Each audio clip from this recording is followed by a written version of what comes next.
1776년 4월에 미국은 토마스 제퍼슨에 의해서 독립선언문을 발표하고 기독교 가치 위에 세운 나라가 되었습니다. 독립선언문에는 이런 내용이 수록되어 있습니다. 우리는 다음과 같은 사실을 자명한 진리로 받아들인다. 즉 모든 사람은 평등하게 창조되었고 창조주는 몇 개 양도할 수 없는 권리를 부여했으며 그 권리 중에는 생명과 자유와 행복의 추구가 있다. 그렇지만 여기에서 말하는 모든 사람이란 백인들입니다. 흑인들은 같은 화장실, 같은 식당도 이용할 수 없었고요. 백인들의 교회에 올 수도 없었습니다. 버스에 백인이 타면 자리를 양보해야 했습니다. 아시다시피 모든 사람 속에 흑인이 포함되기 위해서는 이때로부터 200년이 더 필요했습니다. 서구 사회의 민주주의는 그 기원을 고대 그리스의 아테네 민주정으로 두고 있습니다.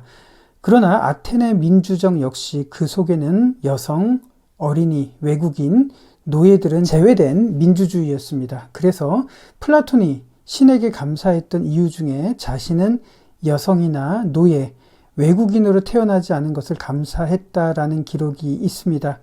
플라톤이 세웠던 아카데미아라는 학교를 그의 제자 아리스토텔레스가 이어받을 수 없었던 이유는 아리스토텔레스는 아테네 출신이 아니라 북쪽에 있는 마케도니아 출신이었기 때문이었습니다.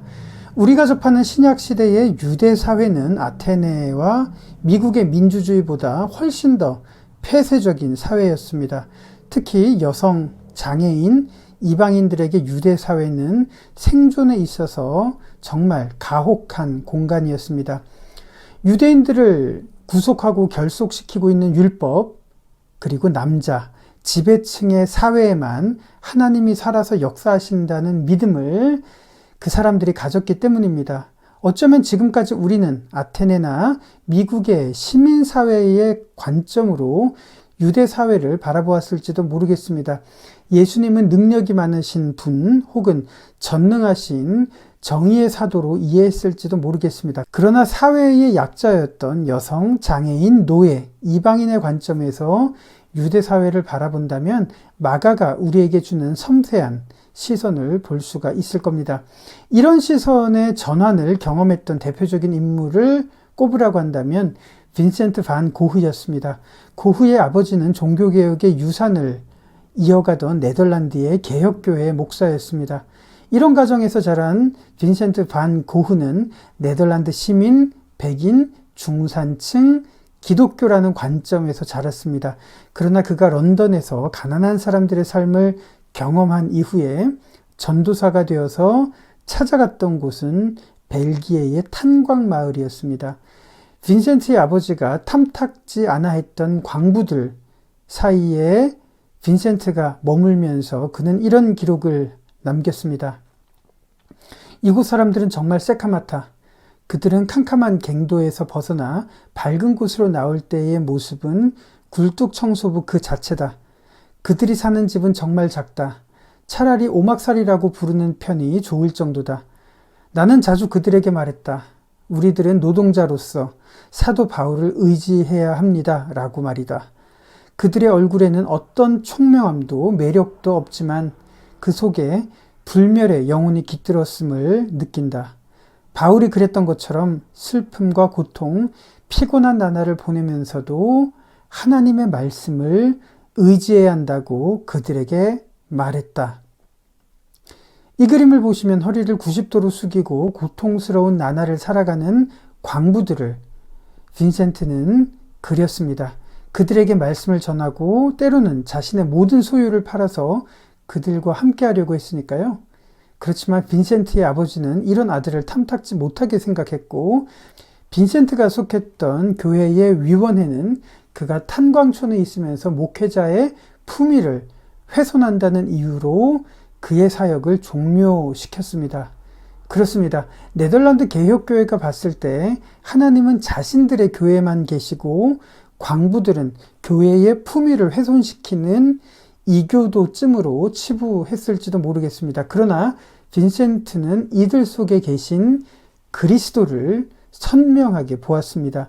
그래서 그가 가장 사랑했던 자신의 그림, 감자 먹는 사람들을 보면 광부들이 커피와 감자를 나누고 건네는 장면이지만 이 식탁이 성찬식처럼 느껴지는 이유는 그들 속에 여전히 그리스도께서 거하시기 때문입니다. 이것이 오늘 마가복음 8장에서 마가가 독자들에게 써내려가는 진심입니다. 예수님은 유대인들에게 개들과도 같았던 이방인들을 위해서 떡 7개로 4,000명을 먹이셨습니다.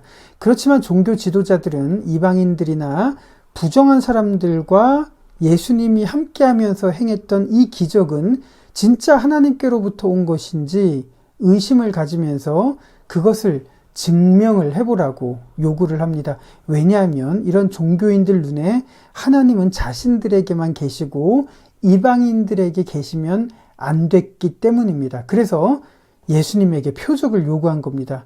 유대인들의 표현을 조금 바꾸면 이렇습니다. 하나님이 너와 함께 하신다는 증거, 표적을 제시해봐라. 그들의 말에 예수님은 탄식하시면서 말씀하십니다.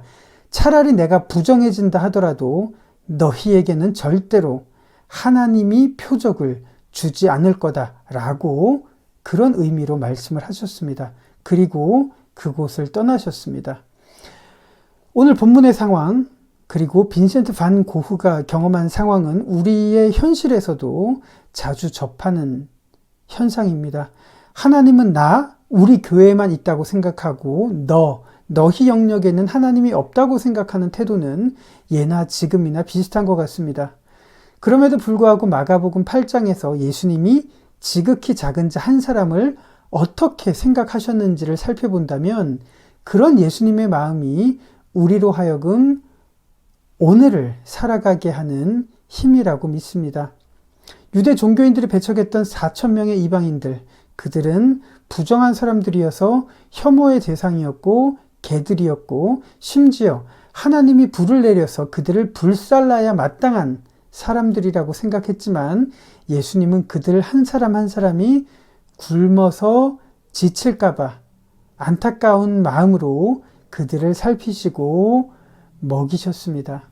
사람들이 벳세다에서 맹인을 예수님에게 데리고 나왔을 때 예수님은 사람들로부터 떠나 마을 밖에서 이 맹인을 고쳐주셔야 했습니다. 그 이유는 예수님이 이 맹인에게 손을 대면 예수님마저도 부정해진다는 사실을 모든 사람들이 보고 있었기 때문입니다. 그러나 예수님은 차라리 자신이 부정해질지언정 친히 맹인의 눈에 손을 대시고 고쳐주신 것이 예수님의 진심이고 오늘 본문의 내용입니다. 그것이 복음의 핵심입니다. 어쩌면 우리는 매일 먹고 살 것을 고민하면서 하루하루를 살아가는 제자들의 처지와 크게 다르지 않습니다. 예수님과 같은 배에 있으면서도 이런 먹고 살 고민을 하면서 나 혼자 산다고 느끼는 것처럼 말이죠. 마치 하나님의 손길은 종교 지도자들의 영역이나 화려한 공간에 있지만 나의 삶에는 하나님이 미치지 못할 거라는 그런 위축된 느낌으로 세상을 살아가곤 합니다. 그러나 예수님의 마음을 붙잡으셨으면 좋겠습니다. 너희가 어찌하여 떡이 없으므로 수군거리느냐? 아직도 알지 못하며 깨닫지 못하느냐? 너희 마음이 둔하냐? 내가 떡 5개를 5,000명에게 떼어줄 때 12바구니를 거두었고 떡 7개로 4,000명을 먹였을 때 7광주리를 거두었다. 아직도 깨닫지 못하느냐라고 말씀하십니다. 유대인 지역에서 5,000명을 먹이셨을 때 12바구니를 남기신 이유는 무엇일까요? 유대인들이 혐오하던 이방인들 4,000명에게 기적을 행하셨을 때 7광주리를 남기신 이유는 무엇일까요? 사람들이 너희를 어떻게 판단하건 너희를 어떻게 업신여기건 간에 나는 너희의 매 순간과 함께한다 라는 마음을 예수님께서는 보여주고 계셨던 겁니다. 너희를 통해서 12사도를 세우고 업신여김을 받는 사람들을 통해서 7교회를 세울 그런 소망을 너희들에게 가지고 있다는 그 예수님의 마음을 우리들은 믿어야 됩니다. 아니, 우리가 믿지 않더라도 예수님은 지금도 그렇게 바라보고 계시기 때문에 이 명백한 사실을 매일매일 우리 마음속에 새겨야 될 겁니다. 그리고 나아가서 자신들에게는 하나님의 손길이 미치지 못할 거라고 위축하며 살아가는 사람들을 공감하는 마음이 우리에게 있어야 된다는 것을 오늘 본문은 우리들에게 말하고 있습니다. 하나님이 자기들 속에만 계신다고 믿는 태도는 유대 사회나 우리 사회는 물론 셰익스피어의 작품 베니스의 상인에도 그대로 드러납니다. 베니스의 상인의 줄거리는 여러분들 모두 아실 겁니다. 돈을 빌려서 갚지 못하는 기독교인 안토니오에게 유대인 고리대금업자 샤일록은 안토니오의 가슴에서 1파운드만큼의 살을 떼어내려고 한다는 이야기입니다. 그러나 결국 살은 가져가되 피는 가져가서는 안 된다는 판결에 따라서 유대인 샤일록이 몰락하는 스토리가 베니스의 상인입니다. 왜냐하면 이 재판에서 샤일록의 전 재산이 몰수되기 때문입니다. 그러나 셰익스피어가 말하려는 의도는 악당 샤일록의 몰락이라는 해피엔딩이 아닙니다. 사회적인 약자였던 유대인들을 기독교 사회가 얼마나 업신여겼는지를 이 작품을 통해서 말하려는 것이었습니다. 기독교인들은 유대인들이 자신들과 똑같은 사람이 아니라고 생각을 했기 때문입니다. 그래서 결국에는 자신을 혐오하던 기독교 사회 그리고 안토니오에게 복수할 유일한 기회마저 기독교 사회가 원천 봉쇄한다는 이야기가 결말이기 때문입니다.